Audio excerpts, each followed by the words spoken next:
The question is that this House do now adjourn. Mr. John Healey. Thank you, Mr. Deputy Speaker. Some of the most important matters that we discuss in Parliament start with concerns raised with us as MPs by constituents. And Mr. Deputy Speaker, so it is with this debate. Being routinely on hold for half an hour when calling the local job centre, getting charged £40 in a single month for the cost of calls to government departments simply to try and report a change of circumstances. Running up such bills because, as I've established through freedom of information requests and parliamentary answers, the Department of Work and Pensions has 148 separate phone lines, all using 0845 numbers, which can cost up to £10 pence a minute from a landline and 41 pence per minute from mobile phones. Now, the people who need to call these numbers are usually on a low income and usually on a fixed income. They are elderly, they're vulnerable, they're unwell. And they're being charged these rip-off rates to sort out problems or simply get information about sickness and disabled benefits, about carer support, about jobs, about pensions, about child support, and yes, even about crisis loans. Now, Mr. Deputy Speaker, these 0845 numbers are formally called number translation services.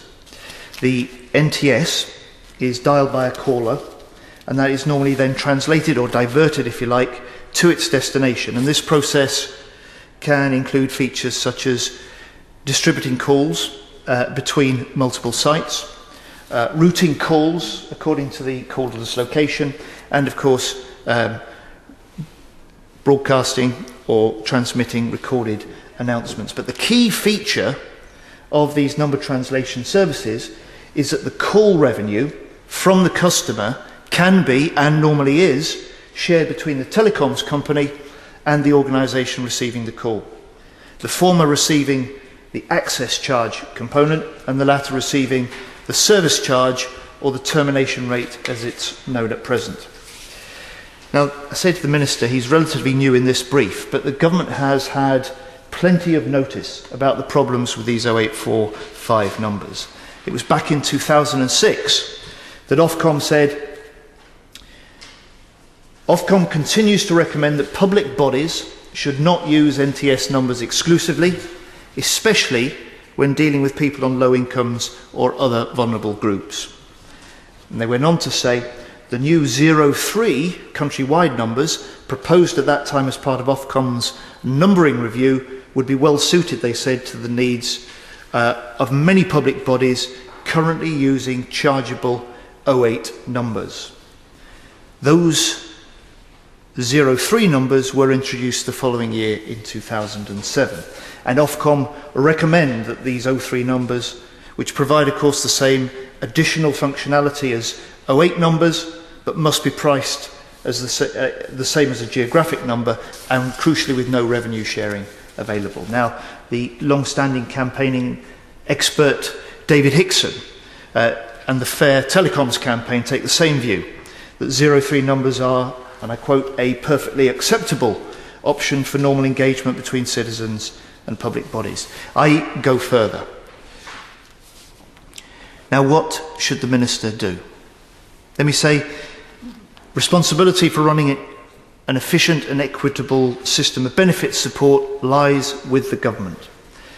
I see contact centres and the phone lines for access as part of the running costs of government. So I think there's a strong principal case for making the phone access that people need to claim and to continue to receive their benefits or tax credits, their pensions or child support free. And I want to see the government make these changes. After all, the department makes calls free with the 0800 numbers for new claims for some benefits, and with the Ofcom changes to come in shortly, this will apply to all mobile calls not just to landline calls.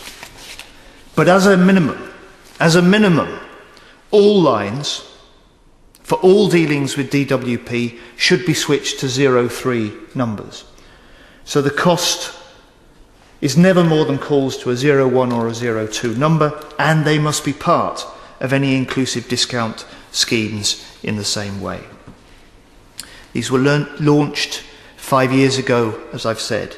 They were launched for government, for public bodies, for charities, for not-for-profit organisations to use. And Ofcom has reserved 0345 numbers for each of the equivalent 0845 numbers, so that switch could be made with minimum cost and minimum confusion. Now finally, Mr. Deputy Speaker, I called this debate to expose the extent of the rip-off rates that many of the very poorest, the most distressed and the highly vulnerable are paying to get the welfare support to which they're entitled. And I leave the last word, if I may, to a local man from Barnsley who said this: "You haven't the money to pay to phone these numbers, and yet you have to phone them. It's a poor person's trap. It's unfair, it's unjustifiable, and it must change."